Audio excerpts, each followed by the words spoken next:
बहुत समय पहले भारत का मगध राज्य अंधकार और अत्याचार में डूबा हुआ था। आसमान में काले बादल छाए हुए थे और हर ओर सन्नाटा पसरा हुआ था। सड़कों पर लोग दुखी और हताश नजर आते थे। उनके चेहरे पर चिंता की लकीरें थीं और उनकी झोपड़ियां टूटी हुई थीं।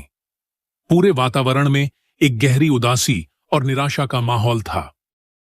मगध का अत्याचारी राजा धनानंद अपने विशाल स्वर्ण सिंहासन पर बैठे हुए थे। उनके चेहरे पर क्रूरता और घमंड झलक रहा था। उनके आसपास के मंत्री और सैनिक डरे हुए खड़े थे। कोई भी उनकी आंखों में आंखें डालने की हिम्मत नहीं कर पा रहा था। इस सिंहासन कक्ष में एक दमनकारी और भयावह वातावरण था। मगध की तंग और धूल भरी गलियों में लोग दुखी और पीड़ित नजर आते थे।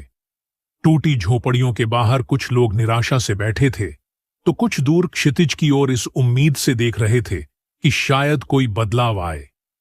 बच्चों के चेहरे पर भूख और कमजोरी झलक रही थी और हर ओर बस दर्द और निराशा का साया मंडरा रहा था।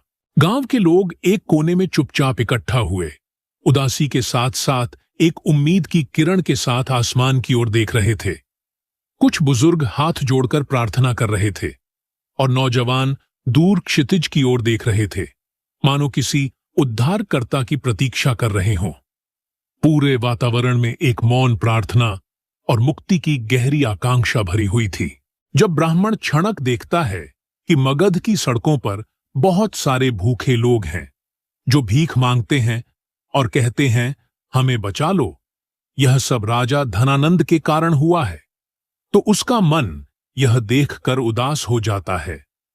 वह मन ही मन यह प्रण करता है कि वह इस अत्याचार के राज्य को खत्म कर देंगे। मगध के सीमावर्ती नगर में एक साधारण ब्राह्मण आचार्य क्षणक अपने मित्र अमात्य शकटार से गहरी मंत्रणा करते हैं। वे मगध के राजा धनानंद के अत्याचारों से असंतुष्ट हैं और उसे सिंहासन से हटाने की योजना बना रहे हैं। गुप्तचर के माध्यम से महामात्य राक्षस और कात्यायन को षड्यंत्र का पता चलता है। दोनों चिंतित होकर मगध के सम्राट धनानंद को इसकी सूचना देने का विचार करते हैं। राजा धनानंद को जब यह सूचना मिलती है कि क्षणक मेरे विरुद्ध षड्यंत्र रच रहा है, तो धनानंद ने क्रोध में आकर क्षणक को बंदी बनाने का आदेश दिया। क्षणक पूरी दृढ़ता के साथ राजा के सामने खड़ा है, परंतु सैनिक उसे पकड़ने के लिए आगे बढ़ते हैं। राज्य भर में खबर फैल गई कि राजद्रोह के अपराध में एक ब्राह्मण की हत्या की जाएगी। लोग बेचैन होकर इस अन्याय की चर्चा कर रहे हैं और चारों ओर एक तनाव भरा माहौल है। जब कौटिल्य को यह खबर मिली तो वह बेहद दुखी और चिंतित हो गया। उसके मन में पिता के प्रति गहरा प्यार और न्याय की ललक है।